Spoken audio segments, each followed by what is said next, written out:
Students, now we have to start with exercise 3.6. Now, in this exercise, we have to reduce the equations in the form of linear equations. Okay, so let us start. So our first part is 1 upon 2x plus 1 upon 3y equals to 2 and 1 upon 3x plus 1 upon 2y equals to 13 by 6.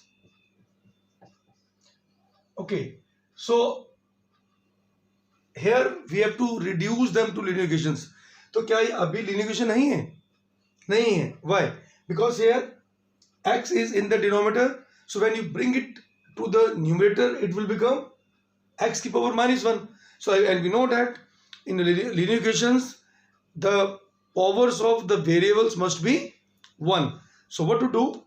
So let कर लीजिए, let 1 upon x, because यहाँ 1 by x common है दोनों में, यहाँ 1 by y दोनों में common है. So you can say that 1 by x is equal to, let it be p, and 1 by y, let it be q. Understand? So this is the first equation, this is the second equation. So what we do? So from first what we get? So therefore from first, तो जब हम first में 1 by x या p put करेंगे तो यहाँ क्या आ जाएगा? p upon 2 plus q upon 3 equals to 2. Now what is the LCM now? LCM is 6. So when you divide 6 by 2, what do you get? 3. So 3 into p is 3p. So when you divide 6 by 3, you get 2. So we have 2q equals to 2. Now by cross multiplication, when you bring this 6 to this side, you will get 12. So what we have? 3p plus 2q is equal to 12. Understand? So in this way we will get first linear equation, because here the question is to reduce them to linear equations जो फिलहाल linear equation नहीं थी. Similarly, now if you take this equation second, so second part, so from second what we get? Look here, it is 1 upon 3x. So here 1 by x can be written as p. So we have p by 3. So this is 1 by y is q. So we have q by 2 equals to 13 by 6. So students, in this way what we have? 3 into 2, LCM is 6. So we have 2p plus 3q is equal to 13 by 6. Now in the denominator we have the same terms. So when you bring this 6 to this side, it will become 13 by 6 into 6, which can be cancel out. So therefore we have 2p plus 3q is equal to 13. So in this way we have two equations. Okay students, I'll repeat. First of all, we have to reduce them to linear equation in two variables. So यहाँ पर जो थी linear equation नहीं थी, but now here we have linear equations, because here the value of p and q are 1. In both the cases we have the same values. So what to do now? Now you have to solve. So देखिए यहाँ पर coefficient क्या है? 3. Here the coefficient is 2. So how you make the coefficient same? So first of all, multiplying the third equation by the coefficient of fourth, that is 2. So multiplying third by 2 and 4 by 3. So इसको 2 से किया, इसको 3 से किया. So what we get? So and 3 into 2 6, 2 into 2 4, 12 into 2 24. Understand? जब हमें multiply करना है तो हमको पूरी इक्वेशन को करना है, एक को नहीं करना है. और हम मल्टीप्लाई क्यों कर रहे हैं? So that their coefficients become same. So यहां पर क्या आ गया 6. अब जब इसको 3 से मल्टीप्लाई करेंगे 4 को 3 से, तो what you gate 3 into 2 6, 3 into 3 9, 13 into 3 39. Now what to do? अब since as I told you, when the signs are same and the coefficients are same, what we do? We have to subtract. What we write? And subtracting fourth from third. Fourth from third. तो हम subtract करेंगे इसको. So what we'll do? The signs will be changed. So this is cancelled with this. 4q minus 9q is what? It is minus 5q. 24 minus 39 is minus 15. So minus and minus cancel out. So ultimately you will get the value of q as 15 by 5, which is 3. So now students, we are able to get the value of q. अब हमको value of p भी निकालनी है. Now याद रखना बेटा, क्योंकि in equation में कहीं भी p या q नहीं है, तो हमें कहां पुट करना है? Either we have to put q is equal to 3 in third or in fourth. So what you have to put? So putting q is equal to 3 in, let it be third. So 3 into p plus 2 into q is what? 3 is equal to 12. Understand? देखिए यहां पर q था, q की value 3 है, तो हम क्या करेंगे? यहां 3 पुट कर देंगे. सो बच्चों we have 3p is equal to 12 minus 6 and p is equal to 6 by 3, which is 2. Now in this way we are able to get the value of q and p. तो क्या यही हमारा answer है? No, because your question is in x and y. So means अब हम क्या करेंगे? हम जो हमने यहाँ लेट किया था, what we let? हमने लेट किया था कि 1 by x is equal to p. So means, so since 1 by x is equal to p and the value of p is क्या थी हमारी? The value of p is 2. So you have to put this value of, in place of p we have to put 2. So students, in this way the value of x comes to be 1 by 2. Understand students? तो इस तरह से हमारी x की value 1 by 2 आ गई. Now also 1 by y, यहाँ देखिए 1 by y क्या लिया हमने? q लिए. Also 1 by y is equal to q. Now what is the value of q? यहाँ पर हमने क्या फाइंड की थी वैल्यू? वैल्यू ऑफ q क्या थी? 2 थी. So put the value of q as 2. So by cross multiplication we will get the value of y as 1 by 2. So q की value, sorry, the value of q is 3.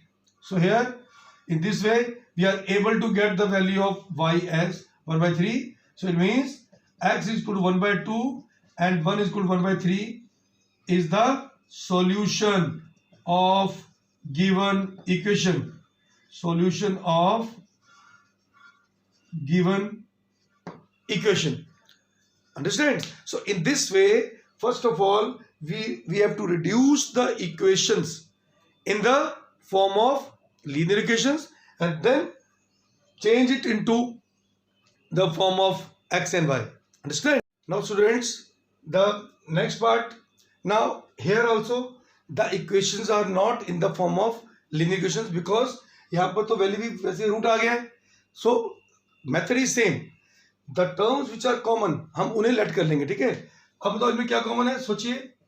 Late 1 by root of x is equal to p and 1 by root of y is equal to Q.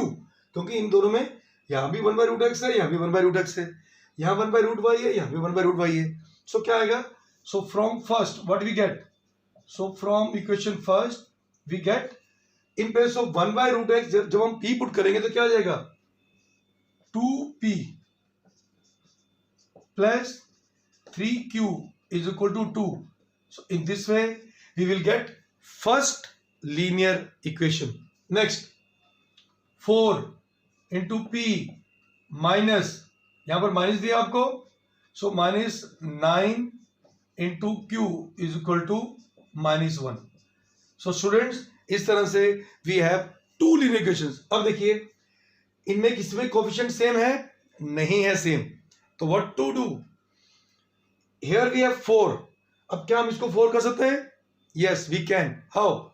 By multiplying the whole equation third by 2. जब हम इसको 2 से multiply करेंगे, यहां क्या आ जाएगा? 4 आ जाएगा. अब दोनों इक्वेशन सेम हो गए, तो what to do? We have to subtract. So multiplying equation third by what? By 2, and then we have to subtract, and subtracting fourth from third. Okay, so what we have? 2 to the 4, 4p, 3 to the 6q is equal to 4, and fourth equation में हम कोई change नहीं लाएंगे, as it is, minus 9q is equal to -1. अब क्योंकि हमने subtract करना है, and why we are subtracting? Because the signs both are positive, तो वी सब्ट्रैक्ट. ये माइनस आ गया, it will become plus, it will become plus. So this 4p and 4p cancel out. 6 plus 9 is 15q, 4 plus 1 is 5. In this way we are able to get the value of q as 5 by 15, which is 1 by 3. तो हमारी q की value क्या आ गई? 1 by 3. Now we have to put this value, putting q is equal to 1 by 3 in either third or fourth. तो what we do? We put it in third. So क्या आ गया ये? 2 into p plus 3 into q. तो q क्या आ गया? 1 by 3 equals to 2. 3 is cancel with 3 plus 1 is equal to 2. So what is 2p? 2 minus 1. तो 2p is 1. So what is p? It is 1 by 2. अब यहां पर q की value क्या थी? 1 by 3. यहां पर p की वैल्यू क्या आई? 1 by 2. बट हमारी इक्वेशन तो x और y में है, तो क्या करेंगे हम? यहीं पर लेंगे फिर हम. क्या है? सिंस यहां पर 1 by root x क्या दिया हमें? p दिए. So since 1 by root x is equal to p, in place of p we put this, so root x is equal to 1 by 2. So by cross multiplication, root x into 1 is root x, 2 into 1 is 2, but हमें value x की निकालनी है, तो क्या करेंगे हम? On squaring both sides. जब हम इनको बोथ साइड्स स्क्वायर करेंगे, what you get? Root x square is equal to 2 square, so therefore x is equal to 4. In this way we are able to get the value of x. अब लेंगे value of y. Also हमें क्या दिया हुआ है? 1 by root y equals to q, but हमारी q की value क्या निकली थी? 1 by 3. So putting in place of q we have to put 1 by 3. Again we do the cross multiplication, so root y is equal to 3. So on squaring both sides, on squaring both sides, so what we get here? We have root y square, 3 square, तो मतलब y कितना आ गया? 9.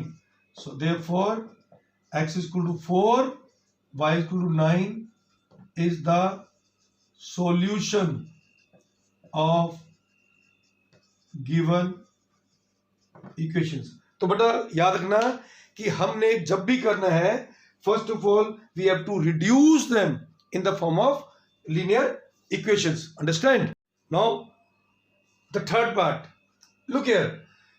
Now when you look at this equation here, the power of y is 1, जो linear equation में होता है, but the power of x is not 1, because when you bring this x to the numerator it will become x की power -1. देखो बेटा ये क्या बन जाएगा? 4x की power -1. बट power of -1 तो कभी होती नहीं है linear equation में, तो हम ये नहीं लिखेंगे. तो क्या करेंगे हम? अब इस पे हम एक ही को कन्वर्ट करेंगे. सो लेट कर लेते हैं, late 1 by x is equal to p. तो मतलब हम y को y ही रहने देंगे. तो क्या आ जाएगा? फ्रॉम फर्स्ट, क्योंकि हमने रिड्यूस करना है इनटू लीनियर इक्वेशंस, तो क्या आ गया 4p plus 3y is equal to 14. So this is the third part. Now what to do next? अब हम करेंगे 3, यहां क्या आएगा 1/x क्या होता है p होता है. So it is 3p minus 4y is equal to 23. अब हमारे आगे तो इसमें y तो y की फॉर्म में है बट हमको p की जगह x लाना है. तो पहले हम इनको सॉल्व करेंगे. Let us find the value of p and y. अब how to make it same? यहां पर 4 है, यहां पर 3 है. अब इनको सेम कैसे कर सकते हैं? अगर हम फोर्थ के कोफिशिएंट से थर्ड को मल्टीप्लाई कर दें, वैसे ही थर्ड के कोफिशिएंट ऑफ p से हम फोर्थ को मल्टीप्लाई कर देंगे. तो क्या करेंगे? मल्टीप्लाइंग थर्ड बाय 3, तो क्या बन गया? ये 12 बन गया. एंड फोर्थ बाय 4, तो ये भी 12 बन गया. उसके बाद सब्ट्रैक्टिंग फोर्थ फ्रॉम थर्ड. अब हम थर्ड से फोर्थ को सब्ट्रैक्ट करेंगे आफ्टर मल्टीप्लिकेशन. तो देखिए इसको 3 से मल्टीप्लाई करेंगे तो क्या आएगा? 4 3 12, 3 3 9, 14 3 42. आया समझ? हमने इन सबको 3 से मल्टीप्लाई करना है. ओके, अब आ जाओ नेक्स्ट पार्ट. हम इसको किससे मल्टीप्लाई करेंगे? 4 से. तो व्हाट वी हैव? 4 3 12. देखो एक्चुअली हम क्यों करते हैं? ताकि हम इसको एलिमिनेट कर सकें. उसके लिए कोएफिशिएंट सेम करने पड़ेंगे. Then 4 into 4 16 minus 16y, 23 into 4 we have 92. So इस तरह से हमारी 2 इक्वेशंस आ गई. आई होप यू अंडरस्टैंड. नाउ हमने सब्ट्रैक्ट करेंगे तो साइंस विल बी चेंज्ड. तो ये इससे कैंसिल हो गया. 9 plus 16 is what? 9 plus 16 is 25. Because जब हम इनको ऐड करेंगे तो what we have? We get 25y. अब 42 माइनस 92 कितना हो जाएगा? It is -50. So therefore the value of y comes to be -50 by 25 which is -2. तो स्टूडेंट्स इस तरह से हमारी y की वैल्यू तो आ गई, बट हमें अब यहां पर p भी था, तो इसका क्या करेंगे हम? Putting the value of y is equal -2 in either third equation और fourth. So putting y equals to -2 in part third, तो क्या आ गया? 4p plus 3 into y. The value of y is what? The value of y comes to be -2. तो जब बेटा y की value -2 आएगी तो हमने यहां पर y की जगह क्या पुट कर देना है? -2 is equal to 14. So therefore 4p is equal to, अब ये क्या आएगा? -6 is equal to 14. तो 4p is equal to 14 plus 6 is 20. So therefore the value of p becomes 5. But we know हमें तो x की और y की वैल्यू निकालनी थी. y की वैल्यू तो आ गई बट x की वैल्यू तो आई नहीं, क्योंकि हमने x से पुट किया है. 1/x is equal to p put किया है. So since 1/x is equal to p, कहां से? जो हमने लेट किया था. So therefore 1/x is equal to 5 and the value of x क्या आ जाएगा by cross multiplication? 1/5. So students इस तरह से हमारी दो वैल्यू निकल गई. x की वैल्यू 1/5 और y की वैल्यू हमारी ऑलरेडी निकल चुकी थी. सो therefore x is equal to 1/5 and y is equal to -2 is the solution of given equations. Understands? बेटा आपने ये ध्यान रखना है कि फर्स्ट ऑफ ऑल आप इसको रिड्यूस करेंगे. देखो बेटा अगर हम रिड्यूस नहीं भी करते हैं तभी आंसर तो आ जाएगा, लेकिन अगर क्वेश्चन में लिखा होगा you to reduce, then you have to reduce it unless you will lose your marks. अब ऐसा मत सोचना कि हम तो इसको बिना उसके भी कर सकते थे. नो डाउट कर सकते थे, लेकिन अगर आपको गिवन दिया हुआ है कि you have to reduce the linear equation into pair of linear equation, तो जब तक आप इसको लीनियर इक्वेशन की फॉर्म में चेंज नहीं करेंगे तो आपका क्वेश्चन गलत ही माना जाएगा. I hope you understand.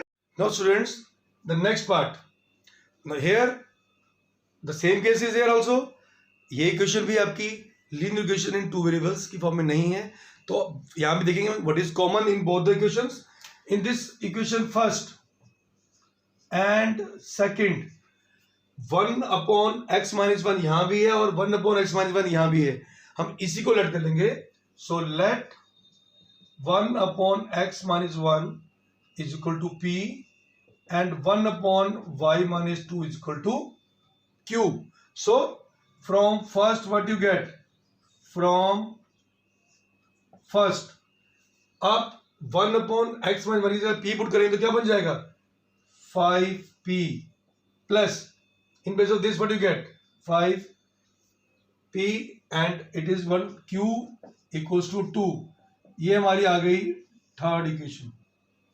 Okay, similarly अब इन सेकेंड इक्वेशन क्या था, from equation second what you have 6/x-1 ये p है, it will become 6p minus 3q equals to 1।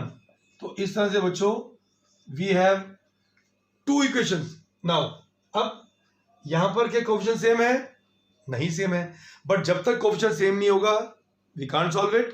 तो या तो आप p की कोएफिशिएंट सेम कर लो या q की कर लो, बट जो इजीली सेम होते हो कैसे, यहां पर हमको अगर हमको p सेम करना है तो हमें इसको 6 से मल्टीप्लाई करना पड़ेगा और इसको 5 से, ठीक है। लेकिन अगर हमको q सेम करेंगे तो हमारे लिए इजी हो जाएगा। कैसे, यहां पर 3 है, यहां पर 1 दिया हुआ है, अगर हम सिंपल थर्ड इक्वेशन को 3 से मल्टीप्लाई कर देंगे तो दोनों के कोएफिशिएंट सेम हो गए। अब इनके कोएफिशिएंट तो सेम हो जाएंगे बट साइंस क्या है, ऑपोजिट। तो I told you when the signs are opposite we have to add. So multiplying third by 3 क्या, यहां 3q आ जाएगा और यहां पर -3q है, तो इनको क्या करेंगे हम, add and adding third and fourth. Students I hope you understand. So क्या करेंगे हम, लेट इट दिस, अब थर्ड को हमने 3 से मल्टीप्लाई करना है। So what do we get, 5 into 3 is 15, 3 into q is 3q is equal to 6। अब इसको सेम रहने दो, 6p minus 3q is equal to 1। अब जब ऐड करते हैं then there will be no change of signs. Okay, so क्या आएगा, ये कैंसिल हो गया इससे, 15 plus 6 is 21p, 6 plus 1 is 7। तो what we have, p is equal to 7/21 which is 1/3। तो ये हमारी p की वैल्यू आ गई कितनी, 1/3। अब how to get the value of q, अब इस p को या थर्ड या फोर्थ कहीं भी पुट कर दो। So putting the value of p is equal to 1/3 in the third equation which is 5 times p is 1/3, we put 1/3, then plus q, we write q equals to 2। so अब क्या गया हमारा 5/3 plus q is equal to 2। तो what is q, 2 minus 5/3। Understand बच्चों, अब मर्जी है चाहे थर्ड में पुट करते हैं फोर्थ में पुट करते हैं, you will get the same value। so what is q now, so when you take the LCM you will get 3 into 2 6। so we have 6 minus 5 is 1/3। तो क्या ये हमारा आंसर है, no, because our equation is in x and y। so अब हम लिखेंगे, देखो यहां पर हमने क्या लिया था, 1/x-1 कितना है, p है, तो since 1/x-1 is p, so put in the value of p which is 1/3, तो 1/x-1 is equal to 1/3। तो when you cross multiply x-1 into 1 is x-1, 3 into 1 is 3। तो स्टूडेंट्स इस तरह से आपकी x की वैल्यू क्या आ जाएगी, 4। Now this is the value of x। अब आगे क्या दिया हमें ये क्या दिया हुआ है, 1/y - 2 is equal to q दिया है। So also 1 upon y minus 2 is equal to q। अब q की वैल्यू क्या है 1/3, तो 1 upon y minus 2 is equal to 1/3। So therefore by cross multiplication this into 1 is y minus 2, 3 into 1 is 3। तो बच्चों इस तरह से हमारी y की वैल्यू क्या आ गई 5। Okay, so when the value of y comes to be 5 and x is equal to 4, so these are the solutions. So therefore x is equal to 4 and y is equal to 5 is the solution of given equations. Understand students? तो बच्चों इसी तरह से आप बाकी part भी try कर सकते हैं, क्योंकि आपको बेसिकली क्या है बच्चा, आपको दिया हुआ है कि रिड्यूस, तो आपको don't forget to first reduce them to linear equations, don't do the equations directly. Okay, तो students if you understand the question then you must like, share and subscribe this channel.